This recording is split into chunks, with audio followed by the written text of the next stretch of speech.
So I don't get paid anything by SiriusXM. That's for Eddie Johnson. But I listen to EJ on SiriusXM with Justin Termini from 1 to 4. It's usually a lot of yelling and screaming on Justin's part, and EJ tries to retain his composure. And then I hear Eddie do the Suns games through the years. And it's always good to catch up with EJ on a number of fronts, and today especially because the news cycle is heavy. You sound great, by the way. I hope all is well with you. I'm great. Brad. How are you? I'm good. Are you hitting them straight today, or are you out on a course? You're always out on a course. Actually, just worked out and just sitting here with my son, ready to go in and eat a big breakfast. Oh, boy. Well, I'll get out of your way then. Let's go through this. Yeah, Eddie Johnson, of course, you can hear him on SiriusXM. All right, Kevin Durant, MRI. When you see it happen last night, are you thinking calf strain or Achilles? They rule out Achilles, at least people that aren't doctors, the team. Are you buying into that? What's your view on KD? Well, I mean, the reaction is you always think the worst and you work your way back, right? So the reaction when you're running and you turn like somebody kicked you, it's normally the worst part is an Achilles, all right? The second is a calf. I've had the calf. I had it twice in my career. So I knew immediately he was done. Now, I'm not saying done for the playoffs, but done for that night. I knew he was done. I knew he'd be done probably for the rest of the series because an Achilles is the worst, without a doubt. But a calf strain is temporarily really bad, too, because you can't do anything. I've had two of those. I had two of those in my career, and both times I was out 4 to 5 weeks. So it is not something that you play with because it could lead to an Achilles. He's a free agent.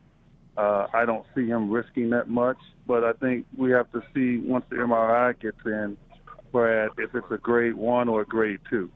If it's a grade 1, then, it could be maybe 7-10 days, But the way he limped off the court, I would have to surmise it's a grade 2 at least, and that's definitely a month out, which means, he would probably not even be able to sniff the court unless the Warriors were probably in, game 6 or 7 of the finals. I mean, that's just how long that could be.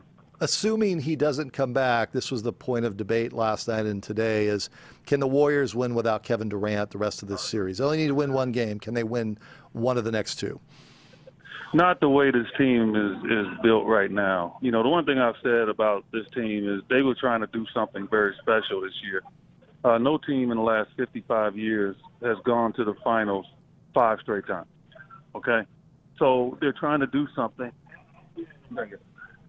No team is going to accomplish that without really having to persevere and go through it. So that's what happened, and now you see the fatigue, right? You see the fatigue in this team. I quite honestly believe that the Rockets maybe would have gotten them last night if Durant stayed.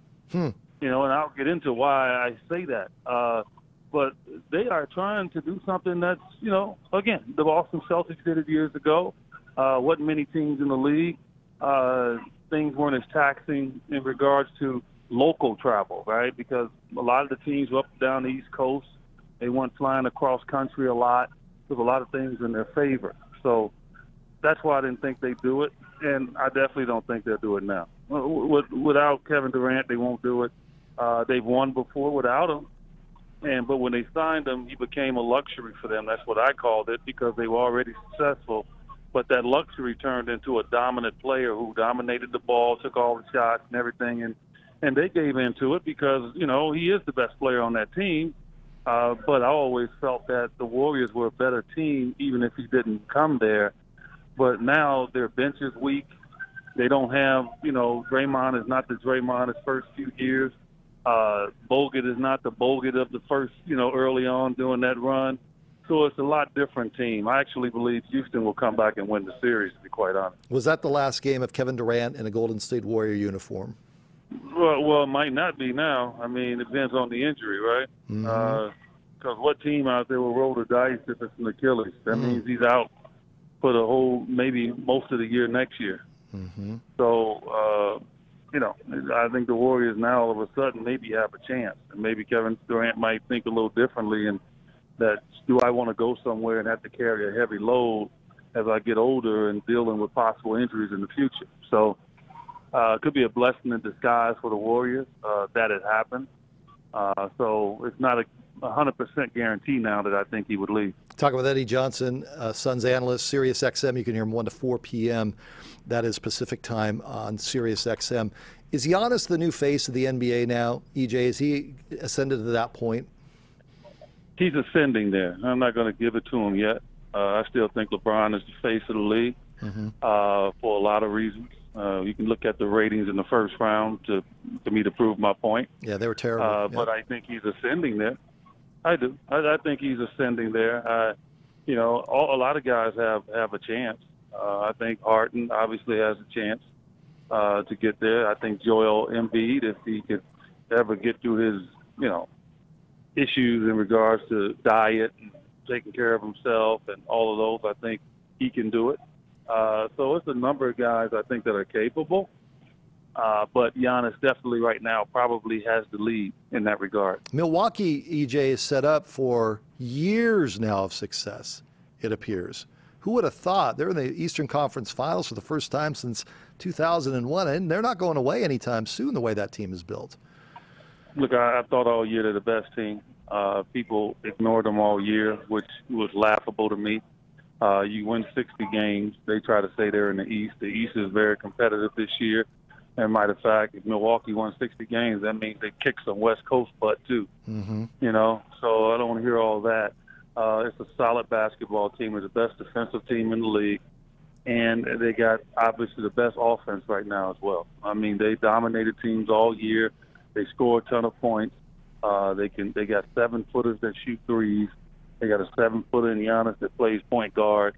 I mean, they have everything. Chris Middleton, Connaughton, Brogdon just came back from injury. They are loaded. They are deep. And to me, they're the favorite to win the title, even if Kevin Durant comes back healthy. What's going on with the Lakers from your view and not being able to get a coaching deal done? Well, again, it's I always said that, organizations have to be judged from the top down. I think I took it from Jerry Krause, and I totally believed it, although Michael Jordan fought him on it. Championships are won with the organization, not just one individual player, not just one coach. That's how companies last, and that's how they persevere. So why should it change in sports? And the LA Lakers right now, they're in disarray. They're in disarray. They have an owner in Jeannie Buss who was a wonderful woman, a compassionate woman, and I think she's being led astray at times by different comments from people within her organization, different friendships that have led to, I think, bad decision making. When you have LeBron James, you have to get the coach that he wants. I don't care what you think. Some people out there think, oh, no, get the coach that's going to make him do something. That's not how it works.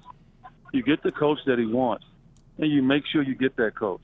You don't play games with that coach. They play games with Ty Lue. Now, I don't know if it was Jeannie Buss. I don't know if it was Linda Rambis, who's pretty much, I think, very vocal in that organization now. Kurt Rambis, Kobe Bryant. Somebody poisoned this opportunity to get Ty Lue. And I think it's a major mistake that they did. Because most great players, they have to get along with the head coach. I mean, that's what it has to be. They have to get along with the head coach. And the head coach in Ty Lue is a champion. He's a guy that went to the finals 3 straight years. Okay, he had LeBron. So it's a lot of coaches had great players didn't get to the finals. I don't want to hear that. He got there with him. That's who you're talking about. And it just blows me away that they blew the opportunity and they want to make him hire their assistant coach that they want around him. Really? I mean, how does that work? How does that work when you go in the locker room and you don't have the backing 100% maybe of a guy that they hired and you're in there and he's second-guessing you behind your back? And that's not how you roll in this league.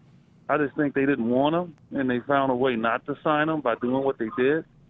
And it's embarrassing. Yeah. It truly is. Is Jason Kidd the guy from your view now?